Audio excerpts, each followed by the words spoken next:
Hello everyone, मेरा नाम अंशिका शुक्ला है और आज का हमारा टॉपिक है जल वाहक योजना। हाल ही में केंद्र सरकार द्वारा अंतर्देशीय जलमार्गों में सुधार लाने के लिए जल वाहक योजना को लाया गया है।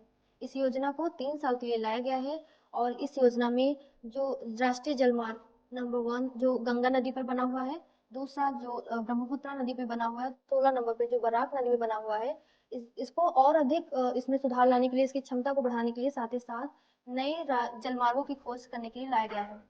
इस योजना को लाने के पीछे का उद्देश्य है, पहला है कि परिवहन लागत में कमी। ऐसा माना जा रहा है कि जब राष्ट्रीय जलमार्गों का उपयोग बड़े पैमाने पर किया जाएगा तो 20 से 30% तक ईंधन की जो खपत है उसे कम किया जाएगा, जिससे हमारा परिवहन लागत में कमी आएगी। अगर हमारी परिवहन लागत में कमी आएगी तो साथ ही साथ जो वस्तु है उसके भी जो मूल्यों में है वो कमी आएगी। इससे हमारा जो महंगाई दर है उसको भी हम इससे नियंत्रित कर सकते हैं। दूसरा, अगर हम बात करें कि रोजगार सृजन को भी बढ़ावा मिलेगा। जो अगर इसको सरकार प्रमोट करेगी तो नदियों के किनारे जितने भी लोग रहते हैं उनके लिए एक नए अवसर के रूप में ये बाहर आएगा।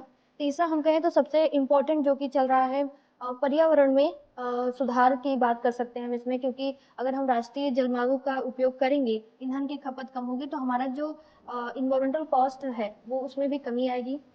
और आगे जो हमारा सड़क राजमार्ग है उस पे कहीं ना कहीं देखते हैं कि काफी ट्रैफिक होती है और इसकी वजह से भी दुर्घटनाएं भी कई होती हैं। अगर हम बड़े स्तर पर जलमार्गों का प्रयोग करने लगेंगे तो हमारे सड़क पर इसका जो भार है वो कम भी होगा। इससे सड़क परिवहन सुचारू रूप से काम करेगा। साथ ही साथ जो अभी हम देखें तो वर्तमान में भारत में चलता है कि सड़क या तो सड़क परिवहन का यूज होता है या तो रेलवे का यूज होता है। तो कहीं ना कहीं इनमें जैसे ट्रैफिक की वजह से या रेलवे में देरी की वजह से जो सामान है वो सही समय पर सही जगह नहीं पहुंच पाता है, जिससे हमारी सप्लाई चेन भी टूटती है और समय भी काफी ज्यादा लगता है।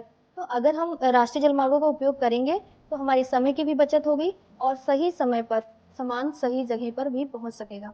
इस योजना को सुचारू रूप से लागू करने पर भारत को आर्थिक, सामाजिक और पर्यावरणीय लाभ मिलेगा।